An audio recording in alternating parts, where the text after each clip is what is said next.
BBC Home Service. Here is the news. It was announced by the Home Office today that the mysterious noise heard over a lonely part of Inverness-shire yesterday was caused by a supposed meteor falling to Earth. What's a meteor? Reports I don't know, indicate Tommy. that a It's a large good job it didn't glowing drop on object anyone if you ask fell me. harmlessly Oh, into a here's field. your answer. Many reports have since come in regarding an unidentified white aircraft. Come on now, Doris, seen turn over it the off. Hebrides You last can read night. all about it in the papers in the morning. And it's long past Tommy's bedtime. Off you go, Tommy. I'll be up to tuck you in 10 minutes.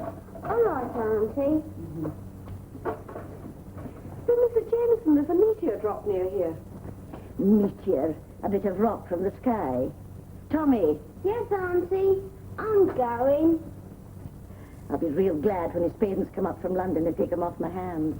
It's sort of romantic, isn't it? Coming all that way just to drop in our back garden. Oh, you fair daft. Mrs. Matthews in the village said it dropped near Auchinary, and that's nearly 40 miles away. Now get on with your work.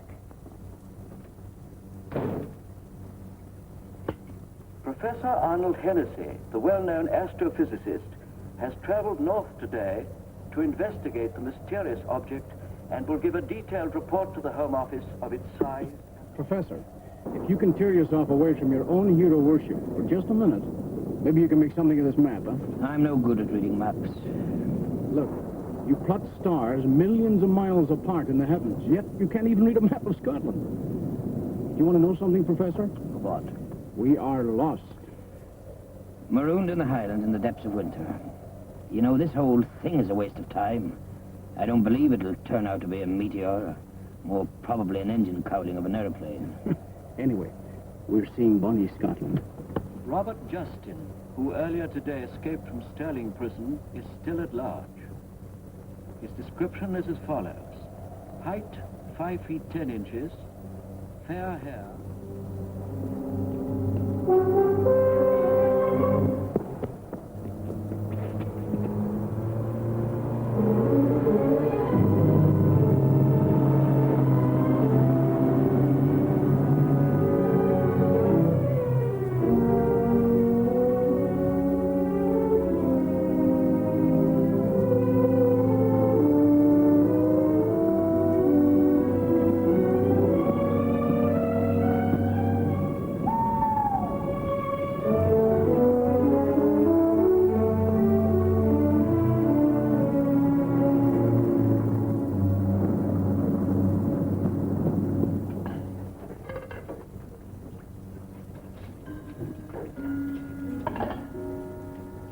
Jamie, Yes, my dear? and where are you going? Just into the lounge, dear. Into the lounge bar, you mean? Well, you'll stay here. If you're thirsty, there's plenty of water in the tap. And Doris. Yes, Mrs. Jameson? Hurry up with those dishes. Yes, Mrs. Jameson.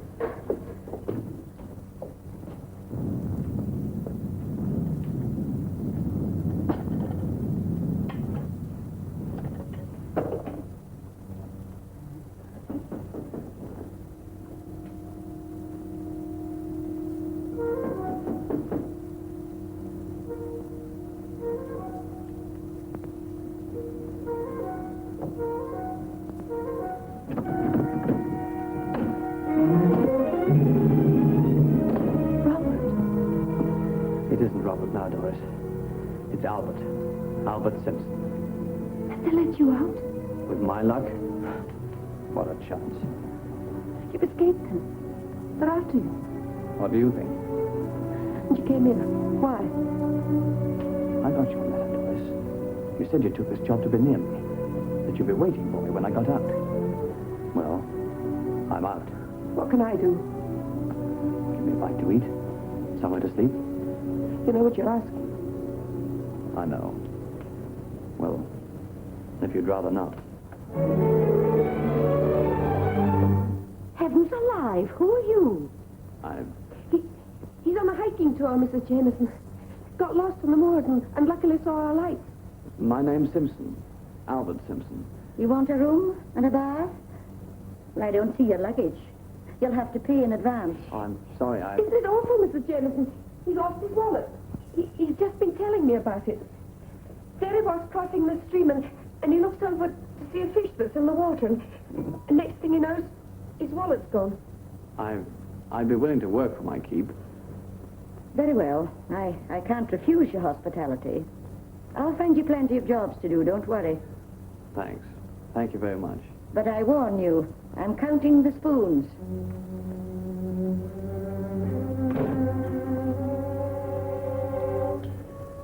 Thanks, Doris.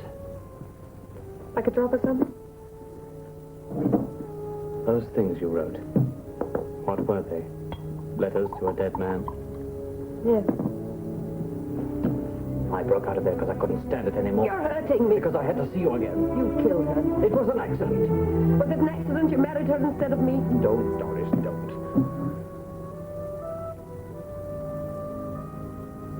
Take your drink, Albert. And I'm sorry. Let's talk of something else.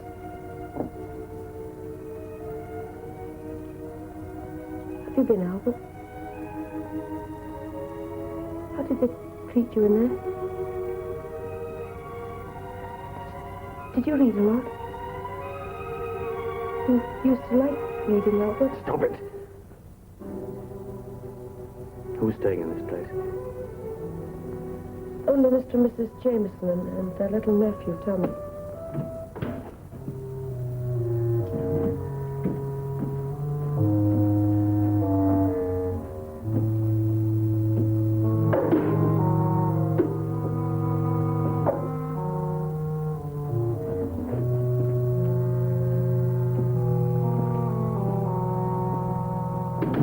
That was David.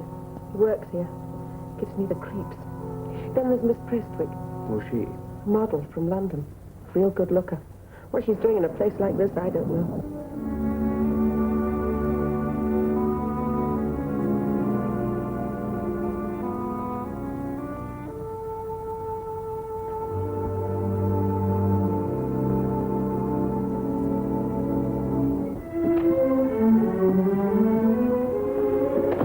Good evening, Mr. Jameson. Good evening, miss. Looks as if we're going to have a storm. Indeed it is. But storm or shine, you're always pretty as a picture. The suit is modern tailored from Moore Grosgrain. The detail and pockets being unusually interesting, their effect being enhanced by the classical simplicity of the skirt. You don't say, miss. The suit may be used for town or country wear. Hey, and what about wear in the Scottish hotel in the middle of winter? Jamie, Oh. Come in, my dear.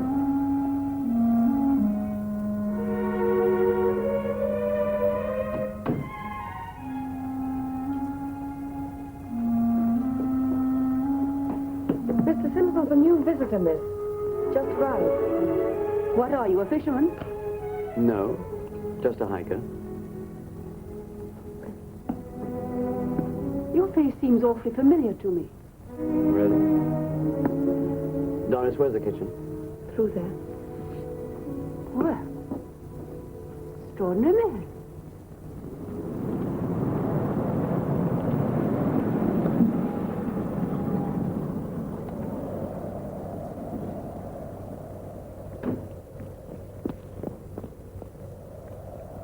What does it say? Lock something that way and the Bonnie Charlie this way. Sounds like a pub. We'll take the pub. And a drink. Jamie, you're at it again. Yes, my dear. Put that down. The minute my back's turned, there he is taking a dram. Jamie, did you hear what I said? I'll put it down, dear. I can see you have. My wife has a most unpatriotic contempt for our national beverage, miss. You should see him when he has a patriotic head in the morning. I'll have no patience with you.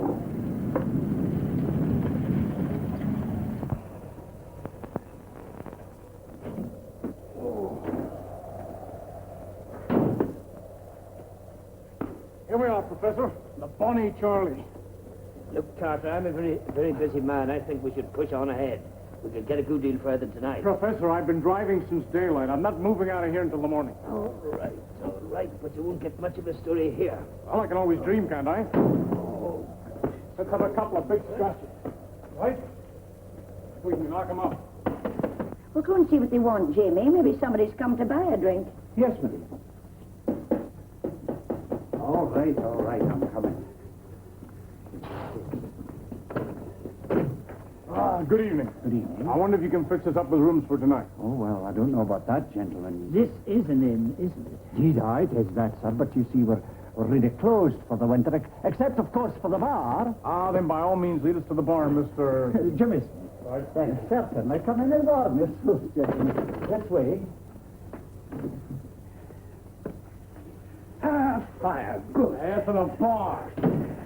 This is my wife, gentlemen. How do you do? How do you do? Good evening, gentlemen. Dear, they want accommodation for the night. We lost our way. We had rooms booked at Auchenary, but... Well, that's 40 miles away. You can't drive as far as this time of night. Most of my rooms are closed, but, well, I'll see what I can do. Oh, thank you very much. You won't find everything as it should be, mind, but the beds are good. I expect you'd both like something to eat. What I need most is a drink. Of course. I'll serve you myself. You'll do nothing of the sort, Jamie. I'll send Doris to look after the bar. You go and get the bags out of the car. Yes.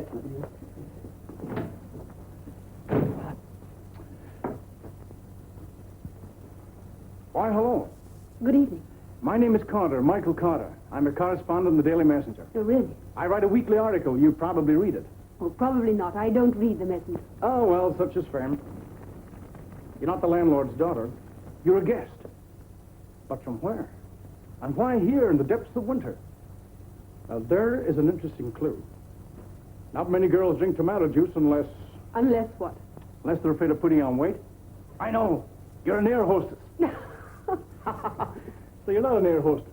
Who are you? I'm Doris. I'm Michael. I should like a very large whiskey and a very small soda. Possibly this lady would like another of... Oh, Miss Prestwick only drinks tomato juice. Hello there, Mr. Jameson. Professor John me in a drink. Miss Prestwick is avoiding me. Oh, I'm not at all surprised.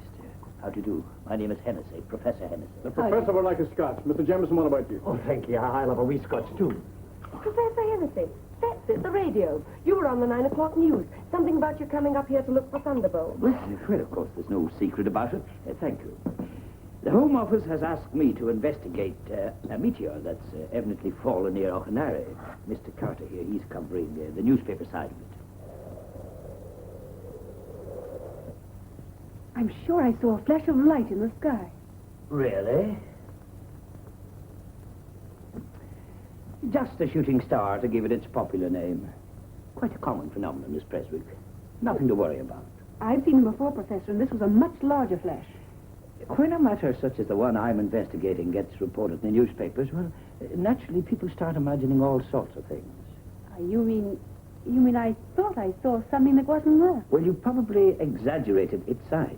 Come on, have a drink with me. That's it.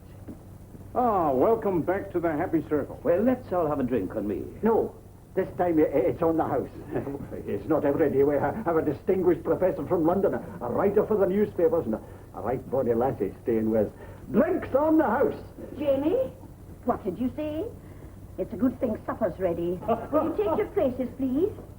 Right. I hope you won't mind eating here, but it's the only room we're able to keep properly heated in the winter. Professor, will you sit there? Oh, thank you. Carter? Thank you. Now, I'm sure you're all going to like my Scotch broth. I'm sure we will. We've come a long way just to see a wee bit metal from the skies, Mr. Carter. Mr. Carter's editor hopes it'll turn out to be a flying saucer. Journalist. Come now, Professor, don't be too hard on us. Newspapers are published every day. We've got to fill them with something, you know. And a couple of spaceships will come in very useful.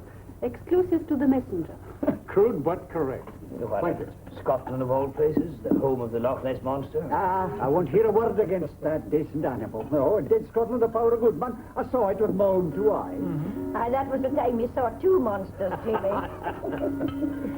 Now, where's the bread? I told that young man to bring it. Albert. Oh, there you are. Well, come in. Come in. Well, What is it? I know you.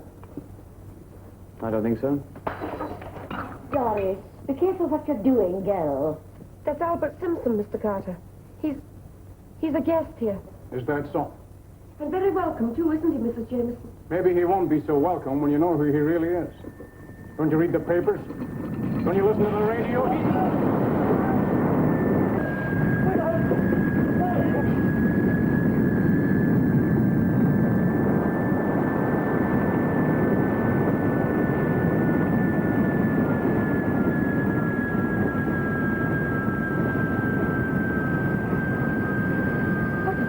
I don't know.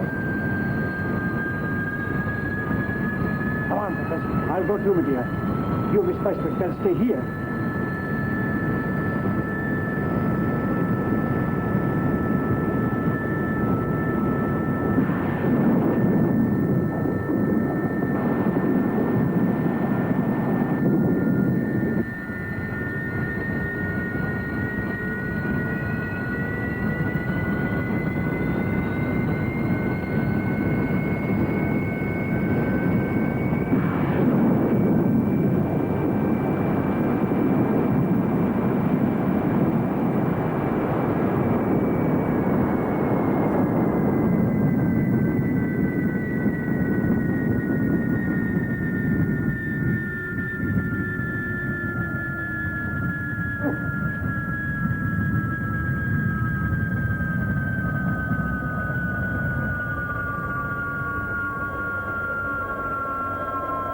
We can't get any closer. It's quite hot.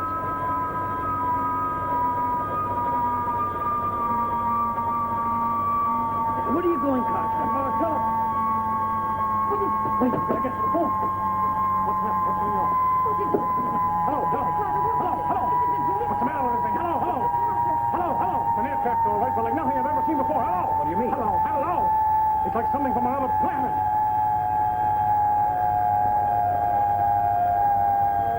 Professor, what do you make of it? That thing out there? I must confess I'm completely baffled. Beyond the fact that it's some kind of plane or high-velocity missile. Or spaceship.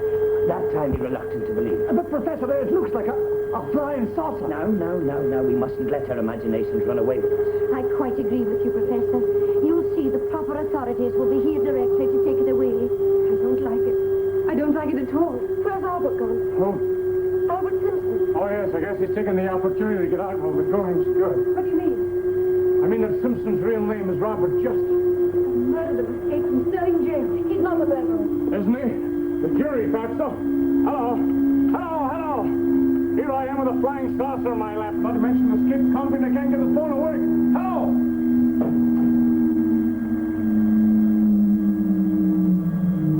Professor, how do you think it looks now? It's red hot. That means it'll be at least 2 hours before we can go near it.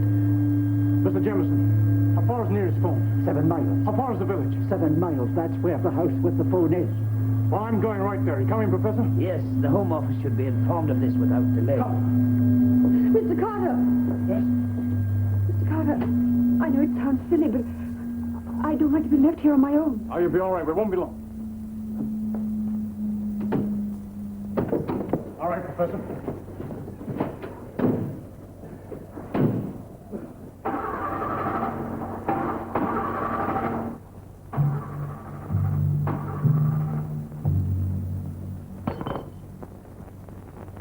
Who's there?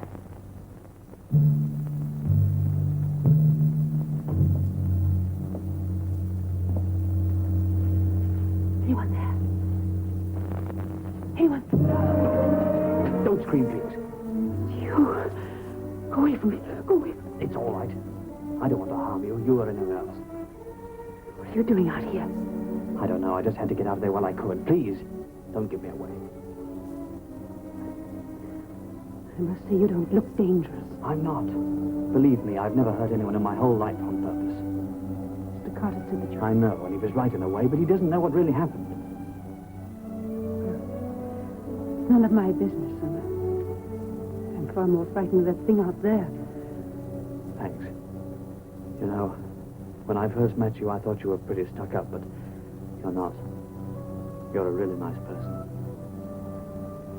Well, I've got to get out of here. Poor thing. You're really far more frightened than I am. Haven't you got any friends? Well, you better go now, and thanks. Good luck. We've spent a lot of time together in this kitchen, Jamie, over the years. Yes, my dear. It's all right, my dear. I'm with you. I know, and I'm glad of it.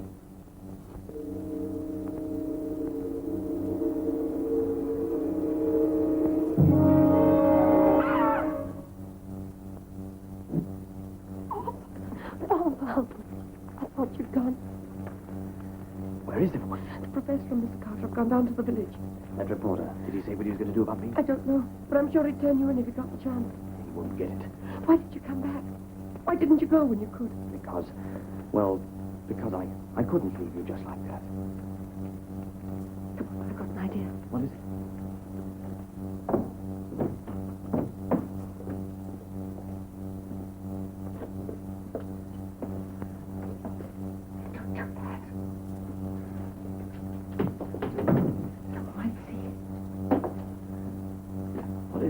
You're staying here. No, I can't do that. Why not? It's the risk you've been taking. If they found out you've been hiding me, you know what it would mean. Prison for you, too. No one's going to look for you here. That reporter thinks you've gone. They'll never give up looking for me, Doris. But you won't be you, silly. We'll make you look different. Maybe you could grow a mustache.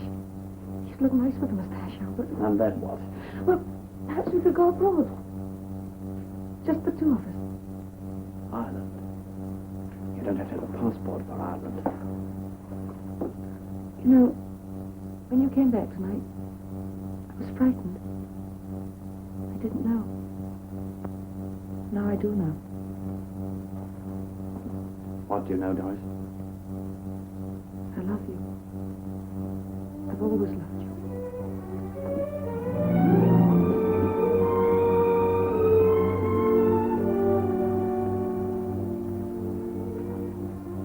Got to go now.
Is the tank full?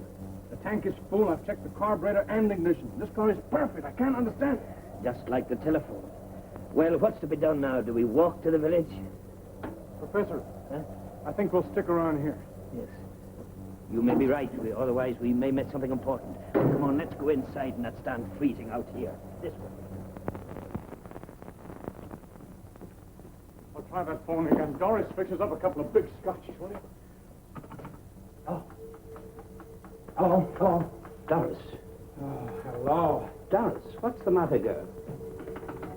Mike. Hello. Come over here a minute. Huh? What's the matter?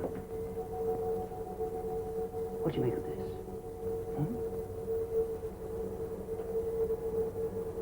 She can't see us. She can't hear us. Doris. What's wrong with her? Her pulse is racing. She's had some kind of severe shock. What's the explanation?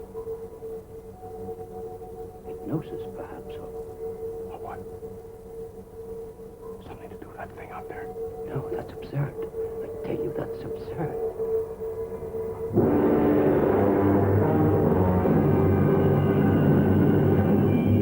What? Who are you? My name is Naya. Where do you come from? Mars. But that's preposterous. You men on Earth are much as we expected. We We scientists were always skeptical about the possibility of life on Mars, but certainly nothing so human. You are a scientist? Yes. You are a very poor physical specimen. Speak English. Of course. You are English, aren't you? What other language should I speak? You speak other languages? I speak them all. You pick up our radio. Of course. Is this the first time any of your spaceships have landed on this Earth? Yes, this is the first landing. Why did you land here? A miscalculation. The course was set for London, but the planet's atmosphere was thicker than expected. A part of the ship was torn off. The supposed meteor, Professor. Yes. Repairs will take about 4 Earth hours. Are you alone in the ship? Johnny is with me. Johnny? Johnny is a mechanical man, a robot with many of the characteristics of a human, but improved by an electronic brain. The metal from which the spaceship is constructed can reproduce itself. The metal reproduces it. Do you realize what you say? They've turned the inorganic into the organic. Just why are you going to London? Many of your Earth years ago, our women were similar to yours today. Our emancipation took several hundred years and ended in a bitter, devastating war between the sexes. The last war we ever had. So you've had wars, too. All inhabited planets have had wars. Some have ended by wiping themselves out. How? For every new weapon invented, a defense was perfected, until the ultimate weapon was developed, a perpetual motion chain reactor beam. Incredible. What form did it take? As fast as matter was created, it was changed by its molecular structure into the next dimension, and so destroyed itself. So there is a fourth dimension. After the War of the Sexes, women became the rulers of Mars, but now the male has fallen into a decline. The birth rate is dropping tremendously. For despite our advanced science, we have still found no way of creating life. So you come here for new blood? In a way. But also to test a newly invented organic metal, of which my ship is built. On Mars, some think I will not return, that the metal is too unstable. But when I get back, we will build more spaceships. Meanwhile, I will select some of your strongest men to return with me to Mars. If they don't want to go with you, There is no if. your philosophy may not be appreciated. How do you propose to subdue London, or anywhere else for that matter, once you take your pick of the men? A simple matter. The nuclear ship contains a paralyzer ray mechanism, capable of freezing all life over a wide area. Like you froze me just now. Yes. Michael, Professor, don't you understand that this thing from Mars can destroy all life? But we must look objectively on what's happening. Mars offers the scientific millennium now. This is the turning point in the history of the world. Oh, you're back. Mrs. Jameson, may I introduce your latest guest, Miss Naya. She comes from Mars. Oh, well, that will mean another bed. She's come from where? From Mars. Oh, Jamie. Jamie. Oh, Mr. Jameson, where is he? I'll go after her. Mrs. Jameson! Mrs. Jameson! Mrs. Jameson, what happened? It's David. I can't find him anywhere. Oh, Mr. Jameson. David, he's vanished. Where can he be? You think he's gone with Simpson? No. The lash is right, so he'd never go with Albert Simpson. But Have you? Of course. Is he alive? No, he was superfluous. A hopeless specimen. Do you know what they're doing this earth to murderers like you? Do not try to follow me. You cannot get help.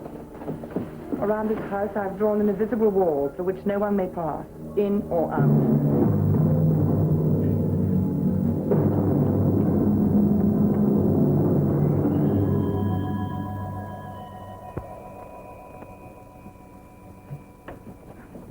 An invisible wall. I don't believe it. What I do. When she went out of here just now, she just vanished. But that's absolutely ridiculous.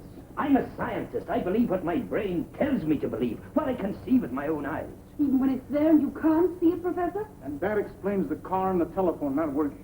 I'm going to try and find this invisible No, Professor, wall. no! come back, man! Come back! Oh, Mrs. Jameson, what's to happen to us? To all of us everywhere. I don't know. But whatever comes must be met with courage. Remember that and put your trust in the Lord. Come on, Jamie, while we're still alive, we might as well have a cup of tea.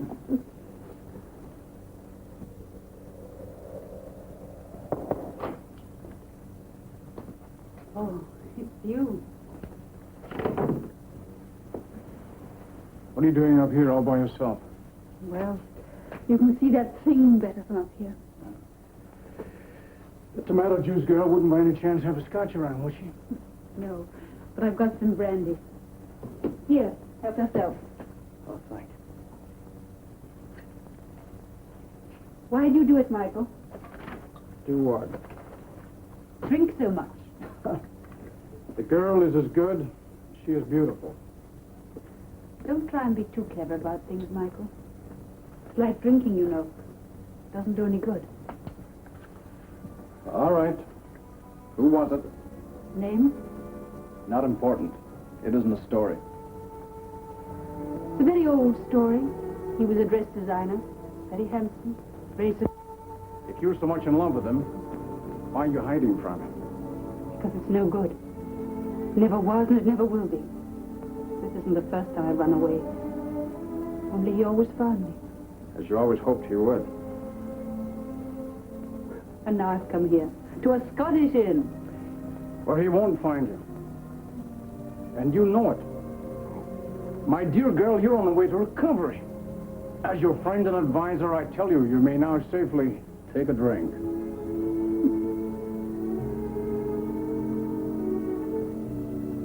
No, I don't really like the taste of alcohol.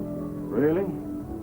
Well, it is an acquired taste. And I've acquired it. Did it take you a long time?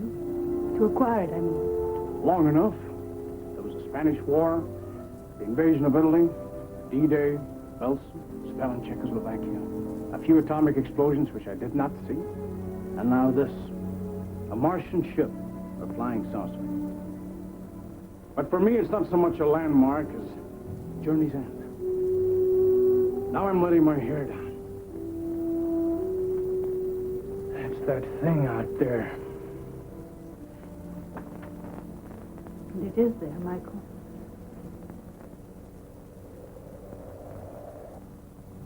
Good Lord. What is it? Come on.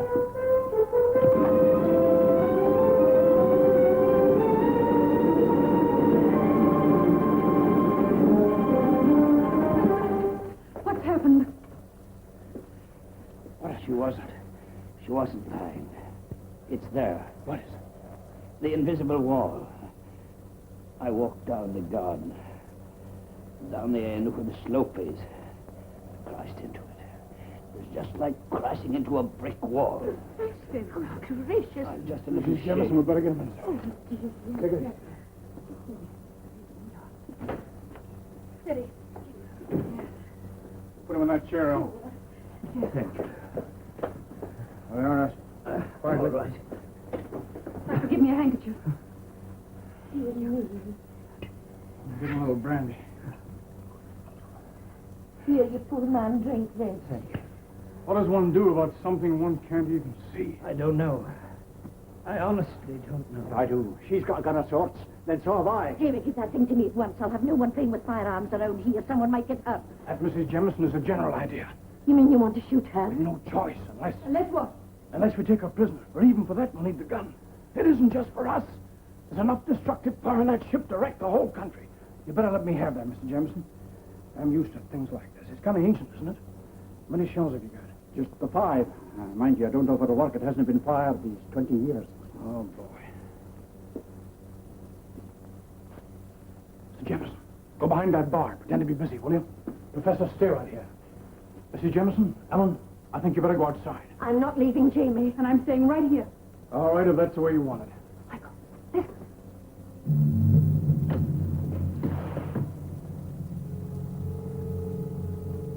You're all very quiet. No doubt you're resigned to the inevitable.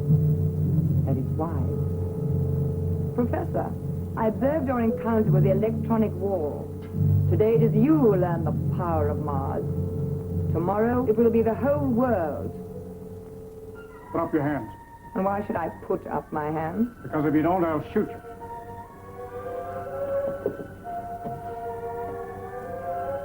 Get back or I'll fire. Get back!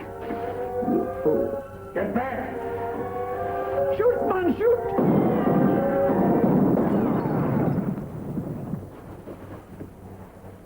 You poor demented humans. To imagine you can destroy me with your old-fashioned toy. What do you know of force? Forces will use it on Mars. But you shall know. You and the rest who dwell on this planet. I can control power beyond your wildest dreams. Come. Come and you shall see.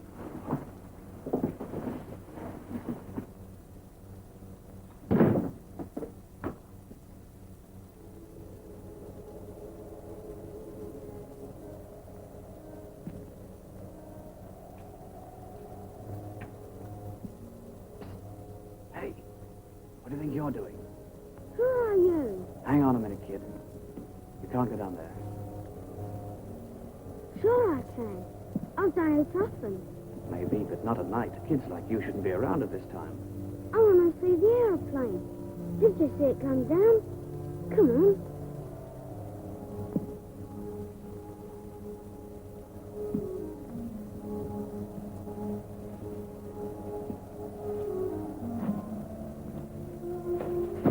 Now look, kid. I'm in enough trouble without looking after you. What sort of trouble? Oh, trouble? Are you a Secret Service agent? No. Gee, maybe you're a killer. No, kid, but you shouldn't say things like that. Come on, mister. Auntie will see us if she comes outside. Let's get into the trees and look at the aeroplane.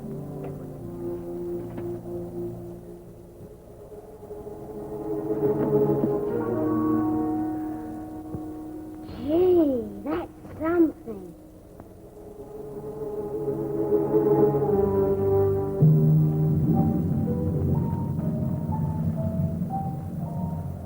Now, Earthmen, look. Watch the power of another world.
Just like the Black Spider.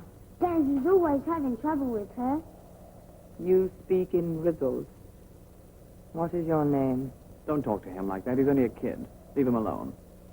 You should plead for your own life and not for his.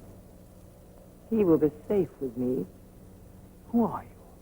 What's going on? Where do you come from? You ask a lot of questions. I will deal with you later. Come, we will return to the ship. Goody. You aren't taking him anywhere. You speak unwisely.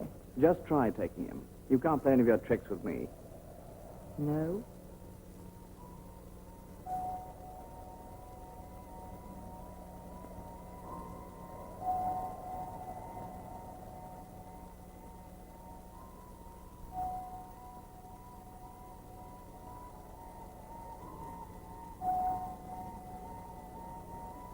Come. I will show you wonders you have never seen before.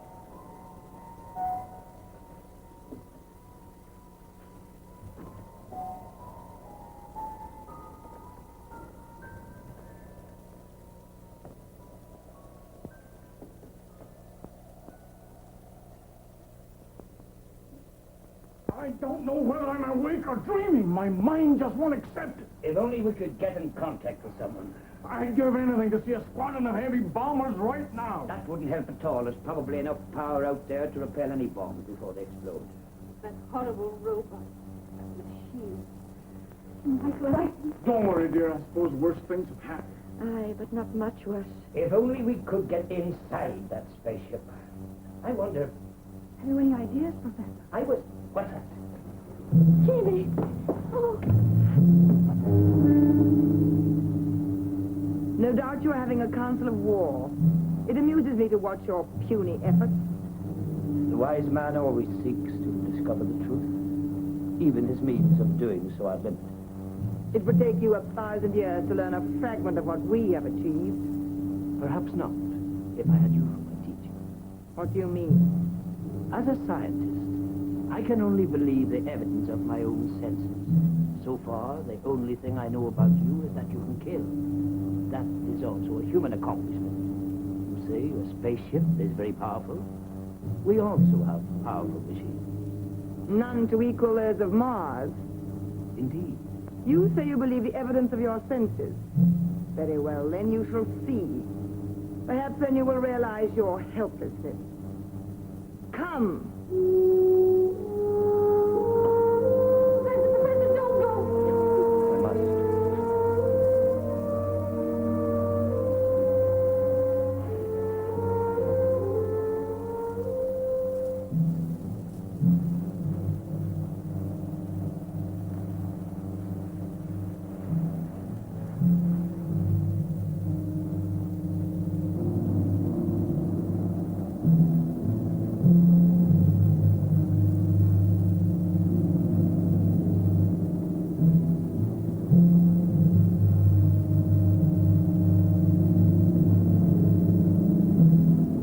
Now you shall see.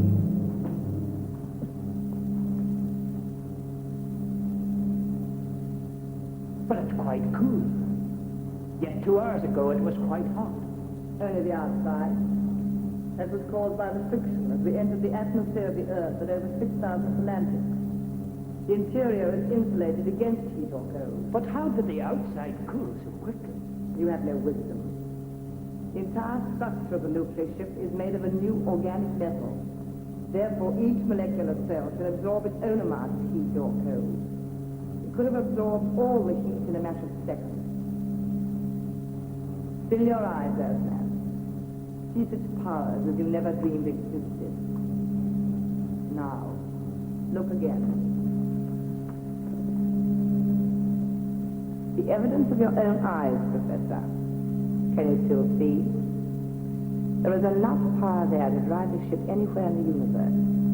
Enough power to obliterate this speck of matter you call Earth. What is the power?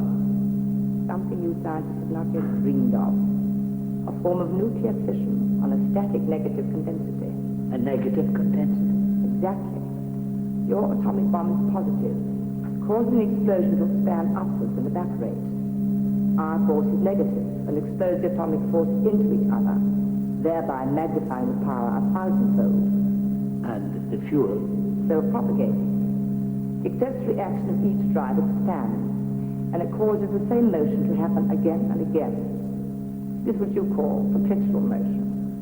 Perpetual motion? Impossible. You talk like a primitive savage. Because your science has not discovered these things does not mean they're impossible. Even inventions as radio and television you would have considered impossible 100 years ago. But enough. Now we shall return to the others.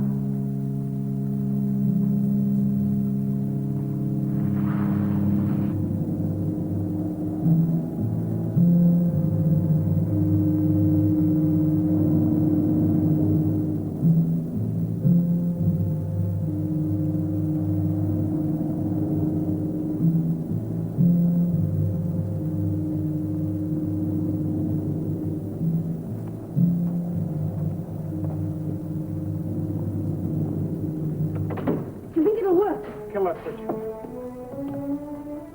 Try bullets. Don't have that knife. Right.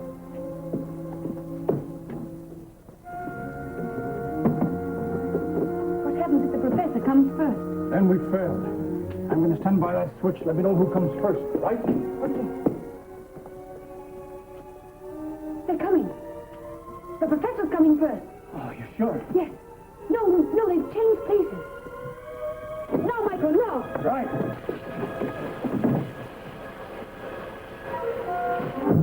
You fools. Do you think you can hurt me with this? Even your limited intelligence will convince you by now that you cannot harm me. Perhaps your scientists will help to convince you. Now you must cease your stupid tricks, or I will destroy the child. Child, you can't have... Oh, The child is safe, so far. You have seen some of my power. Perhaps this will help to show the others. You devil, if you harm that child. Look, she's going all bloody.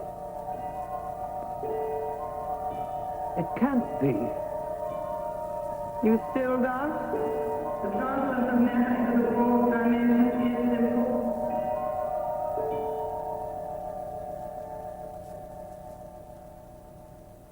I can't stand anymore. I never thought I'd live to see the day. How did you get him? How did you know he was here? He's not there. The poor lad's in that devil's hands. I'll never forgive myself. Oh, now, my dear, you mustn't blame yourself. We're just simple folk up against a strange power. We can only trust in the Lord. But we must have sinned something terrible. Michael, no. We've done enough talking, Helen.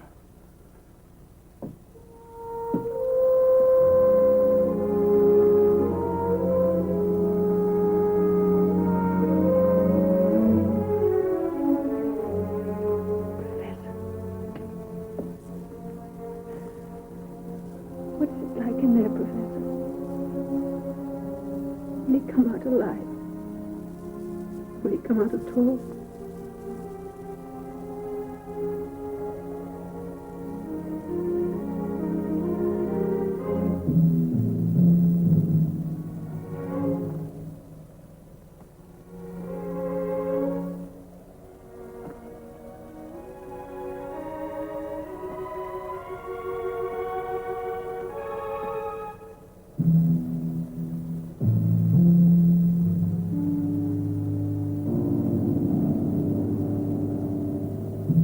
What is it?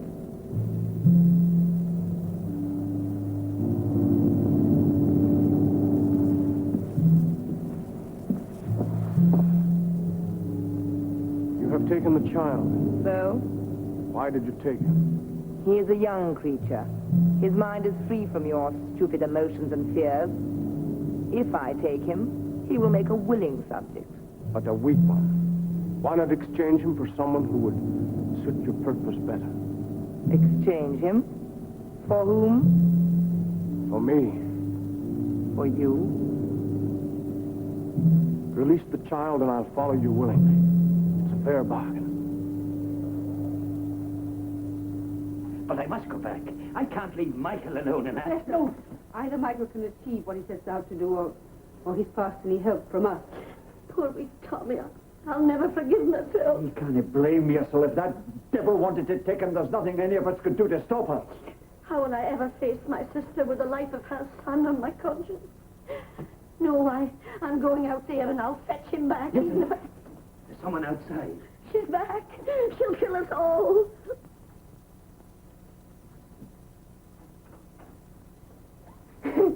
I bet that scared you. Tommy! Oh, thank God. Oh, dear.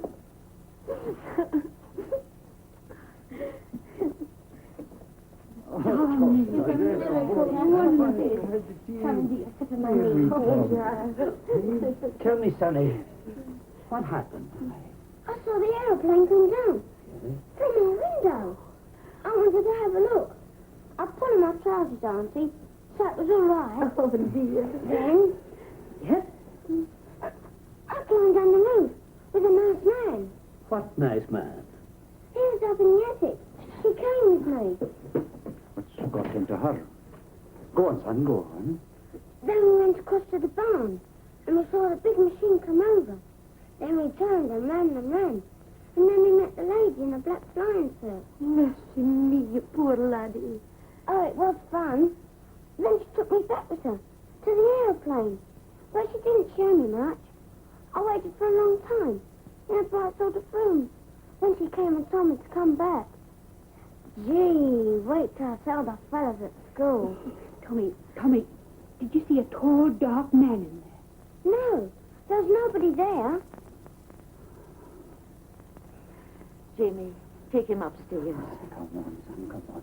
There's a bow sus for the big heady boy. Come, my dear, and help me put him to bed.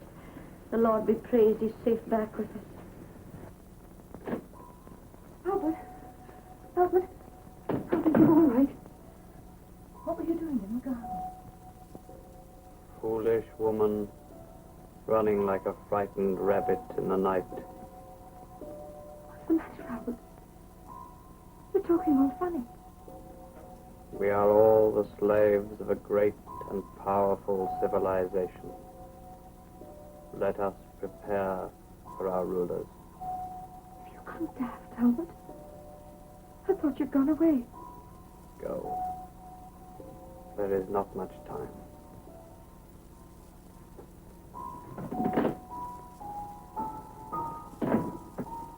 Thank goodness for that. But what do you suppose has happened to Mr. Carter? I don't know. Still, if she let the child go. Michael!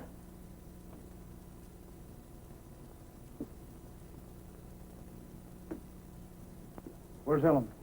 She's upstairs with a wee boy, but... Michael, what happened out there? I've got to say goodbye to Ellen first, then I'll tell you. Mr. Carter. Oh, Mr. Carter, it's Albert, sir. Who? Albert Simpson, he's upstairs. But I thought the chap was miles away. No, he didn't go. He came back to me. But something's happened. He's talking all funny and he doesn't seem to know me. Oh, quick, sir, come upstairs. All right.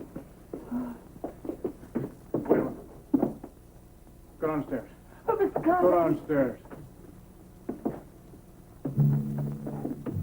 Simpson.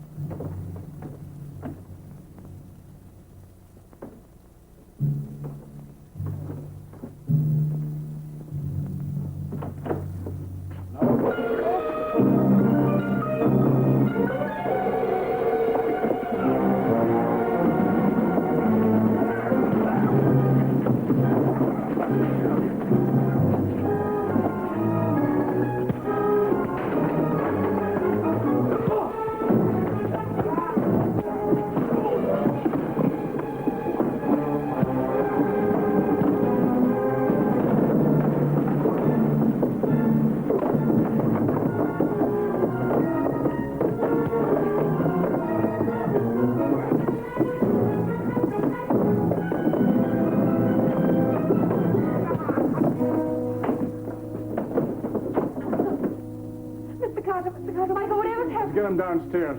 Clean him up then. Mr. Carter, why did you have to knock him out? If I hadn't, he'd have knocked me out. What's going on? This convict, Mrs. Emerson, he was upstairs. So he didn't get away. What's preventing you get off? Doris, what do you know about him? Did you know he was up there? Yes, I helped to die. What? Mr. Carter says he's a murderer. What can a man like that be to you? Mrs. Jemison, it really isn't any of our business, and we've other things to think about. Michael, Professor, what's it like in there? Well, Ellen. This spaceship must be destroyed. Destroyed, but how? Professor, what did you see in there? I saw the source of power. A mere globule of energy, but mighty enough to take the ship here from Mars and back again. This source of power, it's small? Incredibly small. Probably a self-propagating atomic pile, exactly in the center of the ship.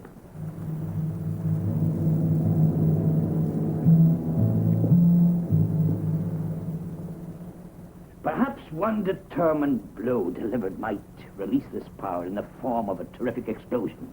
A blow delivered by the right person, given the right opportunity. But that would be suicide. Certain death to whoever delivered the blow. One life in exchange for millions. Yes. Professor, what are you trying to say to Michael? What is it that I don't know? Ellen, it's said. It is time, Earthman. Michael. What does she mean? Ellen, I've got to go now. With her? Why? Because he made a bargain. He is returning with me to Mars of his own free will. Why do you weep? Because I love him.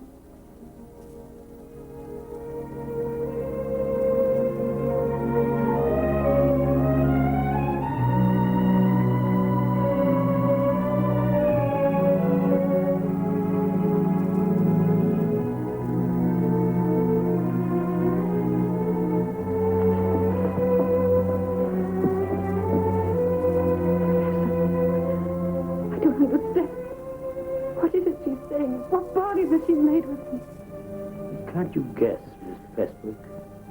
The bargain was over Tommy the child.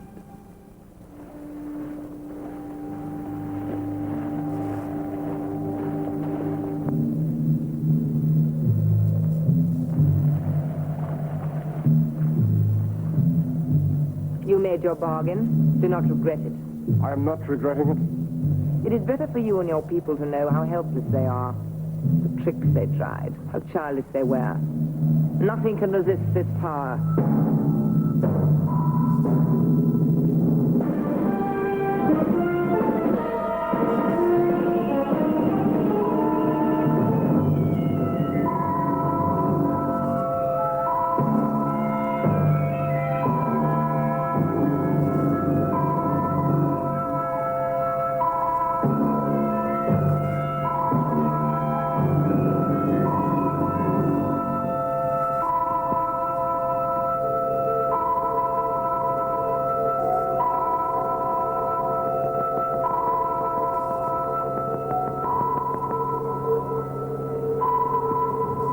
That was the last trick, Earthman.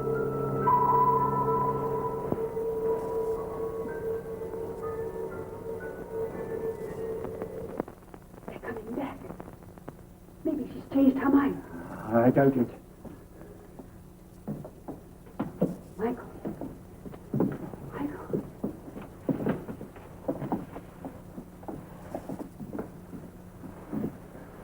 He tried to gain control of the robot. Because of his trickery, you will all die. Do you hear, Earthman? You have brought death upon all in this room. In a few minutes, as you calculate time, the nuclear ship will have repaired itself. When I leave, this house and everyone in it will be destroyed. Take me with you. Another trick? Why should I take you? Because when you get to London, you will need a guide. A guide? In spite of your great knowledge, many things there will be strange to you. Why should I take you? Since you've been here last, I've been thinking deeply. It is only right that Mars, with its superior knowledge, should triumph over Earth. Mars will triumph. I am a scientist. Take me with you. Let me share in that triumph. But, Professor, you said that you would... Never mind what I said a moment ago. I've changed my mind. Why should I die? I'm willing to go with you on one condition. Well, That you spur the others. I will spare no one. But in saying that I need a guide, you speak sense. I will take one of you. The rest will die. Then you will take me? I do not know. 3 times already during this Earth night you've tried to trick me. That will not happen again. No one will enter the nuclear ship till it is ready. I will return soon. One of you will come with me. The rest will die. Professor, I can't understand it. I can't believe it. That I was trying to save my own skin? Thank you, Miss Presswick. You had me fooled. You sounded sincere enough. I am sincere. I am sincere in my efforts to try and get on board that ship.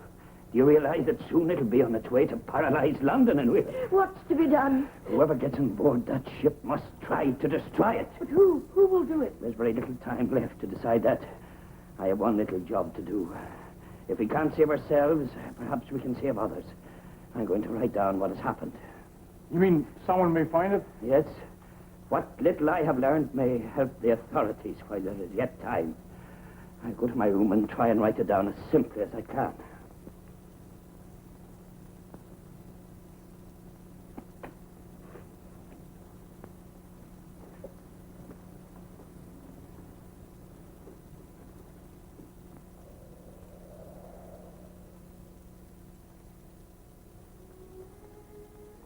The atomic structure of the metal from which the ship is constructed is apparently organic.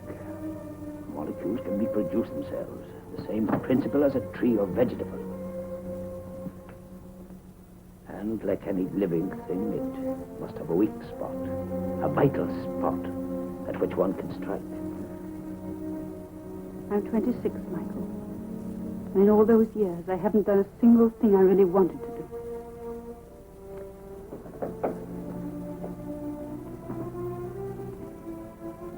And what would you do if you could start all over again? Spend more time in the country. Find the right man. Have children. Michael. Ellen, those things you said downstairs. You must have thought me an awful fool. Mm-hmm. Why did you say them? I had a sense of loss. What? Well, I don't know how to say it, but I felt I'd found the right man at last and was going to lose him. Ellen, did you really mean? Yes, Michael, yes.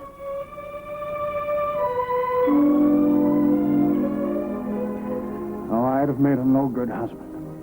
I'm not particularly fond of the country. And as for... Oh, Michael, you'd have made me very happy. Why didn't you meet years ago? This business of people meeting and falling in love. You know, if that thing hadn't landed out there, we'd still have met. We'd have been indifferent to each other. Privately, you'd have thought me just a self-opinionated newspaper man. What about me? Just a stupid girl from the big city dazzling the natives with clothes she kept for next to nothing. You wouldn't have known what the other was really like. Michael. No. Let's go downstairs and join the natives. What happened? You all right, Albert? I think so. What hit me? That woman? Never mind about that now, Albert. She must have hypnotized you. And Mr. Carter came upstairs and you had a fight.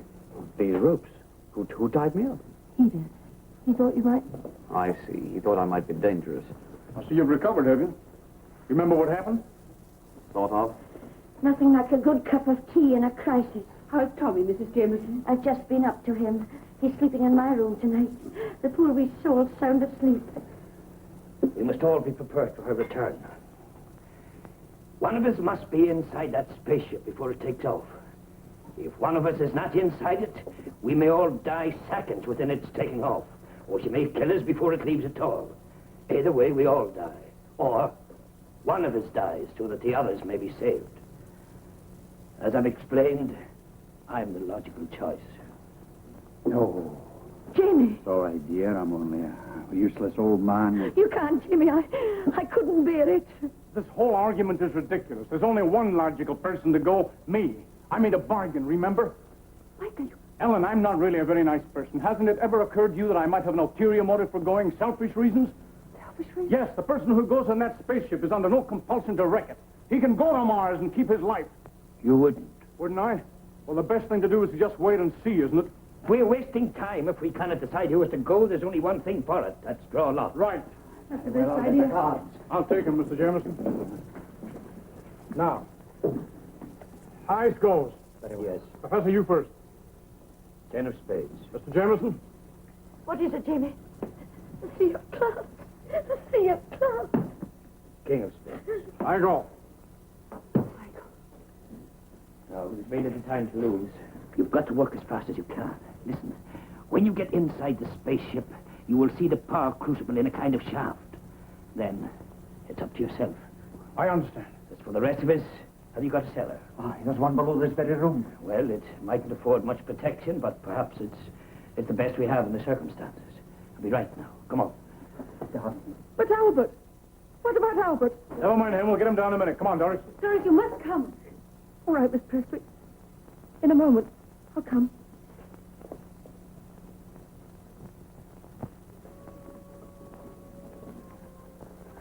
Albert, are we really going to die? Perhaps, Doris. Perhaps we are. But I'm scared. Nothing like this has happened to me before. Nothing like this has ever happened before. But why to us? Well, it had to happen sometime. Somewhere.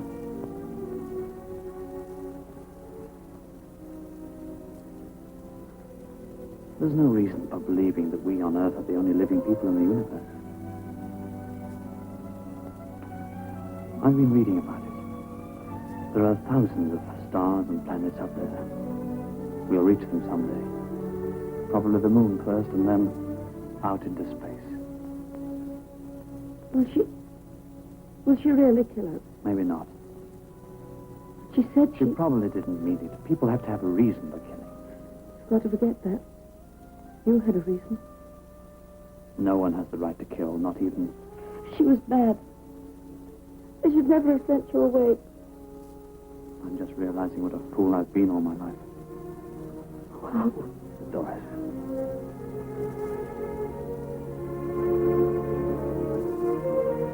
Come on now. You must go or they'll miss you. go and hide yourself somewhere.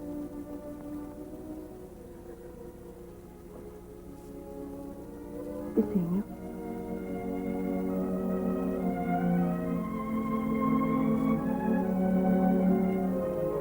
Goodbye, Doris.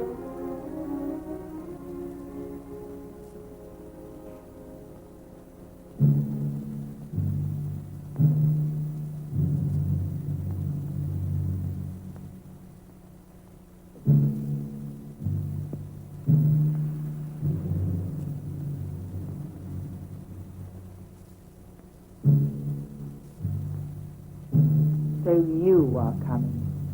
Yes, Where are the others? they are hiding. They are afraid. Do you go with me of your own free will? Of my own free will.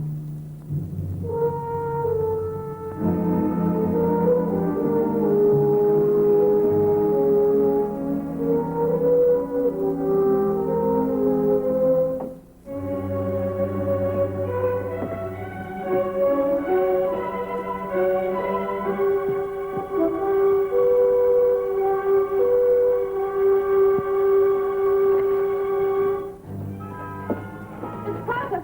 Mr. Carter, Later, please. Doris. I've got to get Albert down first. Carter, please.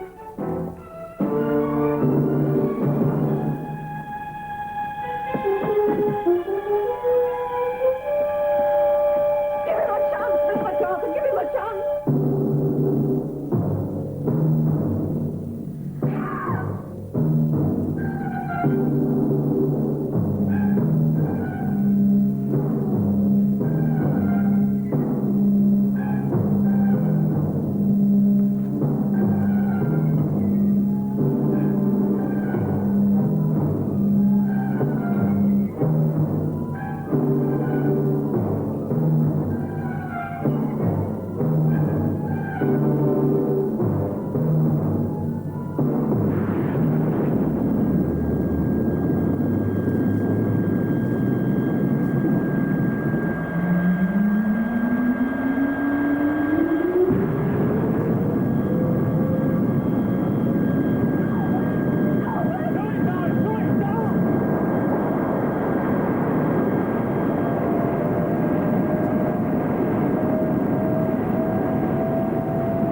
Albert did it.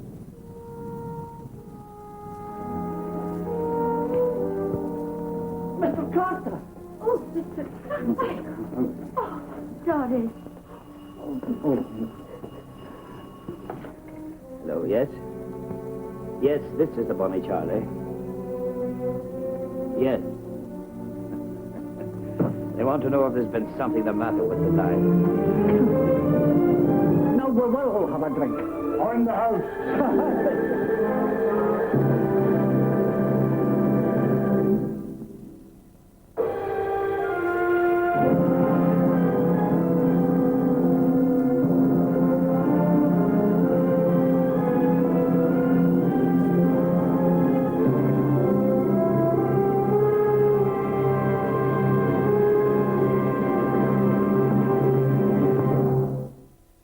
Sunday's Science Fiction Night on KTEH. We're coming up at 11:18. We've got the complete Doctor Who adventure, The Horns of Nimon. Scott Appel back with you, your host for Science Fiction Night. Well, Devil Girl from Mars set movie critics fighting among themselves. Martin and Porter's video movie guide rates it a turkey, for instance, and the Psychotronic Encyclopedia doesn't even bother to list it. On the upside, the Golden Movie Retriever gives it 1.5 bones, calling it a somewhat enjoyable space farce. The Phantom of the Movies gives it 3 diamonds out of 4, labeling it a Brit camp classic, and esteemed film critic Leonard Maltin logs it in at half a star, but calls it hilariously solemn. Well, he should know. Anyway, we still have a Doctor Who adventure queued up and ready to roll, just as soon as we see a preview of some other programs coming to KTEH. An upcoming 2-part series examines the resurging debate over scientific creationism. Host Randall Ballmer visits